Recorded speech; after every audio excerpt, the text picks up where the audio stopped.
Armas kogudus, tänase Kristuse taevaminemise püha mõtiskluse aluseks paneme tähele kirja kohta Markuse evangeeliumi 16. peatükist. Viimaks näitas Jeesus end neil 11, kui nad lauas istusid, ning sõitles nende uskmatust ja kõva südant, et nad ei olnud uskunud neid, kes olid teda näinud pärast ta ülesäratamist. Ja Jeesus ütles neile: minge kõike maailma, kuulutage evangeeliumi kogu loodule. Kes usub ja on ristitud, see päästetakse, aga kes ei usu, mõistetakse hukka. Kuid uskujaid saadavad sellised tunnustähed. Minu nimel ajavad nad välja kurje vaime, räägivad uusi keeli, tõstavad paljaste kätega üles mürkmadusid ning kui nad jooksid midagi surmavat, ei kahjustaks see neid. Haiged, kellele nad panevad käed peale, saavad terveks. Kui issand oli nendega rääkinud, võeti ta üles taevasse ja ta istus Jumala paremale käele. Aga jüngrid läksid välja ja kuulutasid kõikjal ning issand toetas neid ja kinnitas sõna tunnustähtedega. Kallid õed ja vennad Kristuses, täna tähistame Kristuse taevaminemise püha. Päeva, mil meie issand Jeesus Kristus võeti üles taevasse, istudes Jumala paremale käele. See sündmus ei tähista mitte ainult Jeesuse maise teenimise lõppu, vaid ka uue ajastu algust. Ajastu, kus tema järgijaid on kutsutud järgima tema tööd maa peal ja tema sõnumit, tema head sõnumit, tema evangeeliumit igal pool kõikjal kõigi inimesteni levitama. Markuse evangeeliumist loeme, et Jeesus ilmus 11 jüngrile ja noomis neid nende uskmatuse ja südame kõvaduse pärast, sest nad ei uskunud neid, kes olid teda näinud pärast ülestõusmist. See noomitus tuletab meile meelde, kui oluline on usk. Usk mitte ainult nähtavasse, vaid ka kuulutatud tõesse. Jeesus kutsub meid üles usaldama tema sõna ja tunnistusi, isegi need ületavad meie mõistmise piire. Martin Luther toonitas, et jüngrite uskmatuse noomimine ei olnud mitte ainult etteheide, vaid ka armuline kutse meeleparandusele ja usule. Lutheri sõnul on usk Jumala kingitus, mis sünnib kuulutatud evangeeliumi kaudu. Seetõttu on oluline, et me avame oma südamed Jumala sõnale ja lubame pühal vaimul meid usus juhtida. Järgmiseks andis Jeesus jüngritel ülesande: minge kõikjale maailma ja kuulutage evangeeliumi kogu loodule. See käsk ei piirdunud ainult inimestega, vaid hõlmas kogu loodut. Meie ülesanne on kuulutada rõõmusõnumit igale olendile, näidata armastust ja hoolt kogu Jumala loodud maailma vastu. See on kutse aktiivsele osalusele Jumala lunastusplaanis, mis on eriti päevakohane tänasel ajal, kui meie keskkond on meie oma tegevuse läbi nii palju kannatanud ja kindlasti paremat hoolt vajab. Karl Martin Luther leidis, et evangeeliumi kuulutamine on kristlase põhikohustus.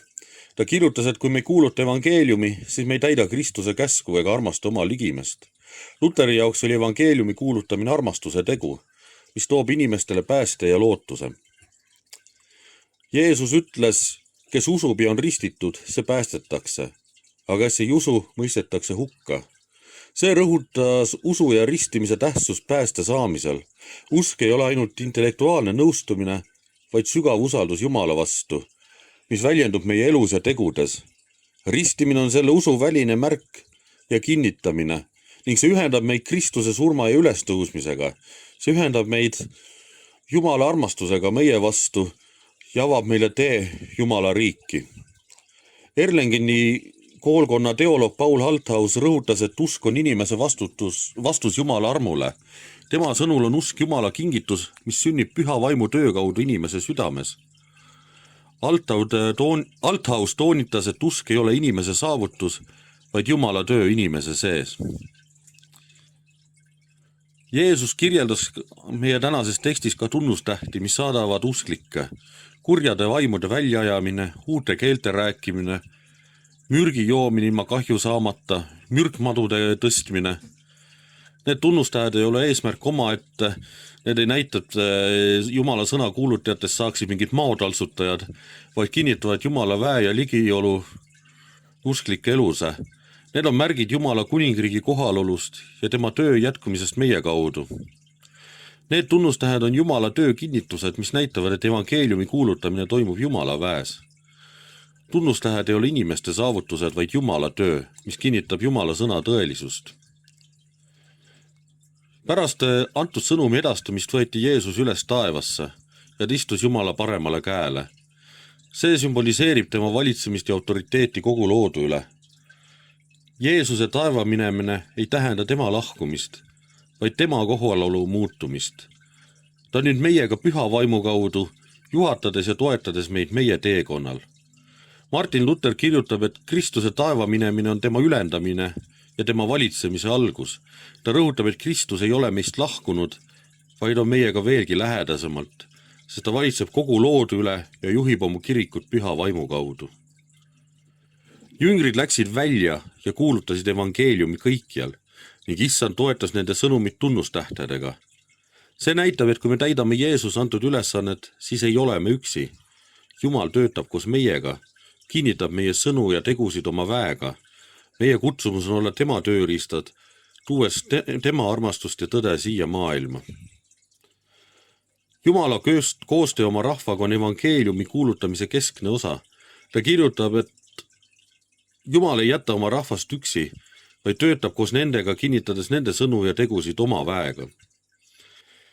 Kristuse taeva minemine tähistab tema ülendamist ja valitsemise algust, kuid see on ka meie lootuse allikas. Nagu Jeesus tõusis taevasse, on meilgi lootus igavesest elust koos temaga. See sündmus kinnitab, et meie kodu ei ole ainult siin maa peal, vaid taevas, kus Kristus on meile koha ette valmistanud. Paul Altaus rõhutab, et Kristuse taeva minemine annab meile kindluse, et meie elu ei lõppe surmaga, vaid jätkub igavikus koos Jumalaga. Ta kirjutab, et Kristuse taeva minemine on meie lootuse allikas, mis kinnitab, et meie elu on Jumala kätes, et meid ootab ees igavene elu koos Jumalaga. Taeva minemise püha kutsub meid elama taevasse perspektiiviga, keskendudes sellele, mis on igavene ja püha. See tähendab, et meie elu peaks peegeldama Kristuse valitsemist meie südames, otsides esmalt Jumala riiki ja tema õigust. Meie igapäevased otsused ja teod peaksid olema suunatud Jumala austamisele ja ligimese teenimisele. Martin Luther leidis, et kristlase elu peaks olema suunatud Jumala austamisele. Ta rõhutab, et kristlane elab mitte endale, vaid Jumalale ja ligimesele, otsides esmalt Jumala riiki ja tema õigust. Enne taeva minekut tõotas Jeesus saata püha vaimu, kes juhatab ja varustab meid. Meie ülesanne on olla avatud püha vaimu juhtimisele, lastes tal muuta meie südameid ja suunata meie samme. Püha vaim annab meile jõudu ja tarkuse täita Jeesus antud ülesannet maailmas. Ka Luteri meelest oli püha vaim kristlase elu keskne jõud, ilma milleta ei suuda me uskuda ega elada kristlikku elu. Püha vaim on see, kes meid juhib, õpetab ja varustab kõigeks heaks. Kallid vennad ja õed, Kristuse taeva minemine ei ole loo lõpp, vaid algus. See on kutse meile elada usus, kuulutades evangeeliumi, teenides ligimest ja oodata tema tagasitulekut. Olgem seepärast ustavad tema kutses, elades tema armastudes ja jagades seda armastust kogu maailmale. Aamen. Ja me palvetame ühiselt meie Isa palvet. Meie Isa, kes sa oled taevas, pühitsetud olgu sinu nimi, sinu riik tulgu, sinu tahtmine sündigu, nagu taevas, nõnda ka maa peal. Meie igapäevast leiba anna meile tänapäev ja anna meile andeks meie võlad, nagu meiegi andeks anname oma võlglastele. Ja ära saada meid kiusatusse, vaid päästa meid ära kurjast, sest sinu päralt on riik ja vägi ja au igavesti. Aamen. Õnnistatud päeva jätku, armsad sõbrad!